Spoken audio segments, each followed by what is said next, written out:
Hello friends, स्वागत है आपका अपने यूट्यूब चैनल अपना ह्यूमैनिटीज़ गुरु में। तो आज की इस पर्टिकुलर वीडियो में अपने देखेंगे चोला, चालुक्यास और पल्लवा डायनेस्टी के क्या फीचर्स थे। यानी कि इनको शॉर्ट में डिस्कशन करने वाले हैं कि इन्होंने कहाँ पे रूल करा, कितने एक टाइम पीरियड तक रूल करा और इन्होंने क्या कुछ कंट्रीब्यूट करा, है ना। तो वो कुछ अपने पढ़ेंगे। आसान सा है, बिल्कुल आपको समझ में आएगा। बस सिर्फ आपसे एक रिक्वेस्ट है कि आप जब भी ये वीडियो मैं पढ़ा रहा हूँ तो मेरे पास कोई मैप की मैंने यहाँ पे फोटो वगैरह नहीं लगाई है। तो आप चाहो तो कोई भी मेरा भाई बहन जब ये वीडियो देख ले तो उसके बाद आप इसको ना एक बार गूगल पे जाके इनकी ना मैप पे इनको देख लेना, ताकि आपको थोड़ा सा लोकेशन का प्रॉपर आइडिया लग जाएगा। वैसे मैं समझाने का बहुत अच्छा प्रयास करूंगा। तो शुरू करते हैं अपनी वीडियो। सबसे पहले बात करते हैं चोला डायनेस्टी की, जिसका टाइम पीरियड 9th सेंचुरी से लेके 13th सेंचुरी का टाइम पीरियड माना जाता है। इसने जो रूल करा, आज का जो हमारा स्टेट है, लोकेशन है, वो तमिलनाडु का कुछ पार्ट, कुछ आंध्र प्रदेश का और कर्नाटका का जो पार्ट्स है, यहां पे इन्होंने रूल करा था चोला डायनेस्टी ने। पहली बात मैं आपको ये क्लियर कट कर दूं कि चोला, चालुक्यस और पल्लवास है, ये तीनों के तीनों साउथ इंडिया की डायनेस्टी है। इसके अलावा यहां पे चेरास और है, जो इस वीडियो में मैंने नहीं डाली है, कभी और मैं डिस्कशन जरूर करूंगा, उसके बारे में आपको बताऊंगा।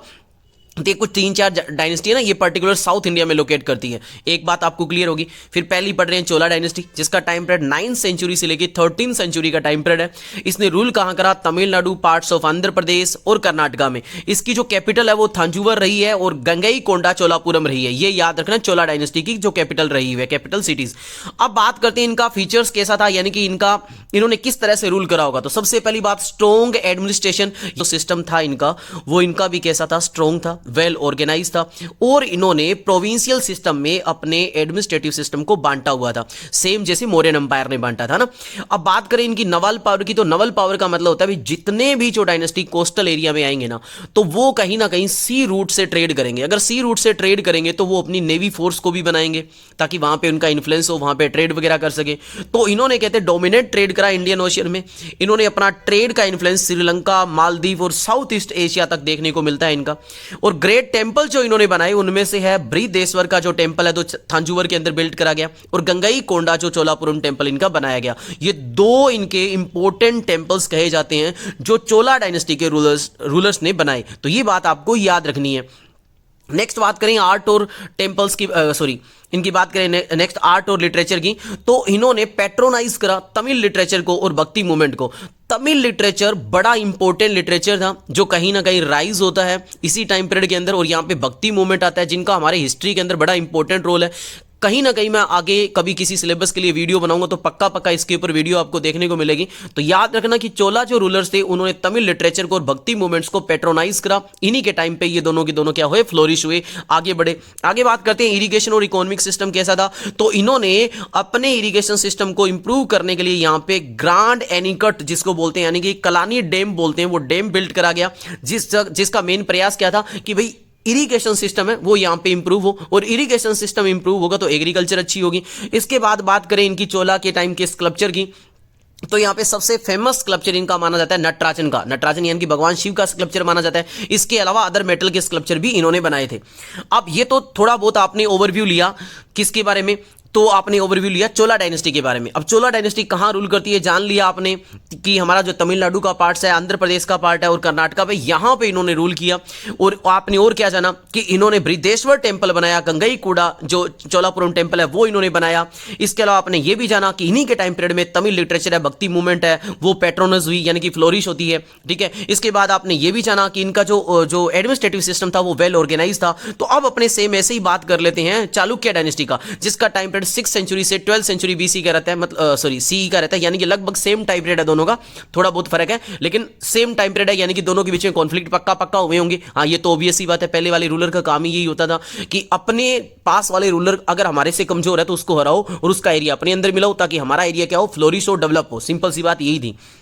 तो इनका जो रीजन है ये कर्नाटका का पार्ट और महाराष्ट्र का और कुछ पार्ट आंध्र प्रदेश में ये रूल करते थे। कौन? चालुक्य डायनेस्टी के। इनकी जो कैपिटल सिटीज थी, जो पहले शुरुआत के जो चालुक्य रूलर थे उनकी थी बादामी, जो कि कर्नाटका में पड़ती है, और कल्याणी भी कर्नाटका के अंदर ही पड़ती है। ये बाद के जो लेटर चालुक्य रूलर हुए थे उनकी कैपिटल हुआ करती थी।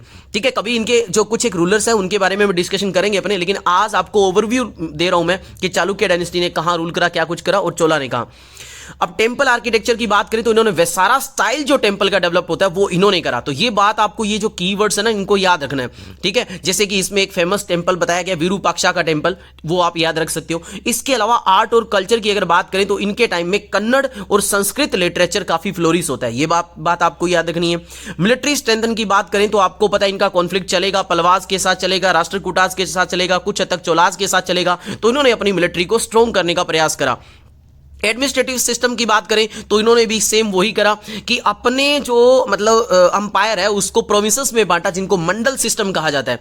ये लगभग सारे रूलर यही काम कर रहे थे कि भी सेंट्रलाइज उनका सिस्टम होना चाहिए, लेकिन कहीं ना कहीं उन्होंने फिर प्रोविंसेस के अंदर कुछ हद तक पावर दे रखी थी ताकि वो रूल करे, है ना। ऐसा कुछ कर रखा था ताकि ढंग से रूल हो पाए, प्रॉपर उनका एडमिनिस्ट्रेटिव सिस्टम है वो चल पाए। ट्रेड और इकोनॉमी की अगर बात करते हैं तो इन्होंने इनलैंड ट्रेड भी करा और मेरीटाइम ट्रेड भी करा। इनलैंड का मतलब होता है यानी कि जमीन के अंदर से होने वाले रस्तों से, चाहे वहां पे नदियां लगे या बाकी पार्ट लगे, वहां से ट्रेड करना।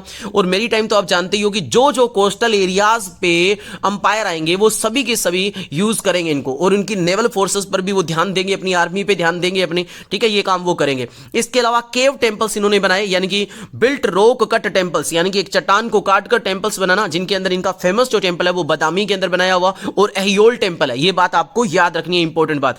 अब बात करते हैं पल्लवा डायनेस्टी की, तो इसने रूल करा तमिलनाडु का कुछ पार्ट और आंध्र प्रदेश का साउथ का जो पार्ट है वहां पर, और इनकी जो कैपिटल थी वो थी कांचीपुरम।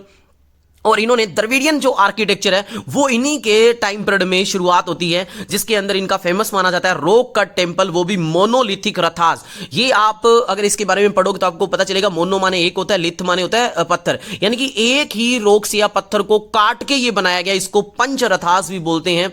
इसको आप इसकी फोटो गूगल पे देख सकते हो, आपको साफ सुथरा एकदम इसकी पिक नजर आएगी, आपको पता चलेगा यार कितना साफ सुथरा उस टाइम में एक रॉक को काट के इन्होंने बनाया गया, जिसको महाबलीपुरम नाम दिया गया। तो ये बात आपको याद रखनी, ये पल्लवा डायनेस्टी के टाइम पे बिल्ड करा गया। पेट्रोनस ऑफ आर्ट की बात करें तो इन्होंने कैलाशनाथ टेंपल को बनाया जो कि कांचीपुरम के अंदर था। इसके अलावा शोर टेंपल बनाया महाबलीपुरम में, ये तो बात हो गई है। और कॉन्फ्लिक्ट विद चालुक्य, ये तो चलेगा ही चलेगा, सिंपल सी बात है, कोई भी रूलर हो वो अपने आसपास के रूलर के साथ इनका कॉन्फ्लिक्ट चलेगा। तो इनका जो कॉन्फ्लिक्ट था वो किसके साथ था भाई? चालुक्य के साथ था, ताकि साउथ इंडिया के अंदर प्रॉपर कौन अपनी सुप्रीमेसी को बनाए रखे, कौन वहां पे ज्यादा पार्ट पे रूल करे। संस्कृत और तमिल ग्रोथ इनके टाइम पीरियड पे भी होती है, यानी कि संस्कृत में काफी सारे लिटरेचर लिखे गए, तमिल लिटरेचर इनके टाइम में अच्छा खासा इन्फ्लुएंस हुआ। ब्यूरोक्रेटिक और गवर्नेंस की बात करें तो यहां पर सेम वही था, स्ट्रक्चर्ड एडमिनिस्ट्रेटिव सिस्टम था, लोकल गवर्नमेंट आई थी। ये सभी में लगभग आप लिख सकते हो कि कहीं ना कहीं इनकी पावर जो थी वो डिवाइड थी प्रोविंसेस के अंदर, है ना। आगे बात करें कल्चरल एक्सचेंज की, तो इन्होंने साउथ ईस्ट एशियन के साथ ट्रेड वगैरह करा ताकि उनके साथ कल्चर वगैरह एक्सचेंज हो सके। तो ये तीनों मैंने आपको लगभग 3 अंपायर के बारे में आपको बताने का प्रयास करा कुछ हद तक, कि किसने कहां पे रूल करा, किसने क्या क्या कंट्रीब्यूट करा।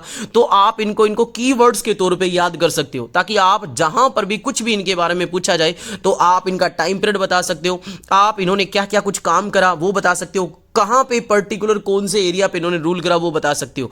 तो आई होप इनसे आपको कुछ हद तक इन तीनों के बारे में जानने में मदद मिली होगी। फिर भी इनके बारे में सेपरेट मैं अलग से भी वीडियो बनाऊंगा जिनमें इनके इंपॉर्टेंट रूलर्स के बारे में अपने चर्चा करेंगे। तो मिलते हैं एक नई वीडियो में, और अगर मेरे से कोई गलती हुई तो दिल से चाहता हूं क्षमा। जय हिंद, जय भारत।